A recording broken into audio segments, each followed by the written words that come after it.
Hi good morning. So இது வந்து பார்த்திங்கன்னா மினி காஸ்மோஸ். ஸோ இவங்க வந்து பாதி பெட்டல் கீழே விழுந்துட்டாங்க, பூத்து ரொம்ப நாள் ஆச்சு. இவங்க நல்லா சீட் பாருங்கள் நிறைய கொடுத்துட்ருக்காங்க. ஸோ இது நெக்ஸ்ட்டு அந்த சேலுக்கு கிடைக்கும். அது மட்டும் இல்லாமல் இவங்க வந்து pink colour 4 o'clock light baby pink, இவங்களும் சீட் வந்து அவைலபிளாக இருக்குது.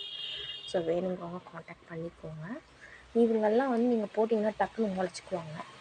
ஸோ ரொம்ப மெனக்கடுற வேலையும் இல்லை. அதே மாதிரி இவங்கெல்லாம் பால்சம் பிங்க்கு, அப்புறம் டபுள் ஷேட், அப்புறம் பர்பிள். இவங்கெல்லாம் பார்க்க ரோஸ் மாதிரியே இருக்கும். அதுவும் ஃப்ரேக்ரன்ஸ் சூப்பராக இருக்குது ரோஸ் மாதிரியே. ஸோ இதில் பிங்க் மட்டும் சீட் கொஞ்சம் கம்மியாக தான் இருக்குது. மீதி கலர்ஸ் பர்பிள் கூட கொஞ்சம் கம்மியாக தான் இருக்குது. டபுள் ஷேட் நிறையா இருக்குது. கொரியாசஸ் இதுவும் அழகாக இருக்குது பாருங்கள். இதுவும் எல்லாம் லோ மெயின்டெனன்ஸ் பிளான்ட் தான். ஸோ சீட் இருக்குது, வேணும்னா வாங்கிக்கோங்க.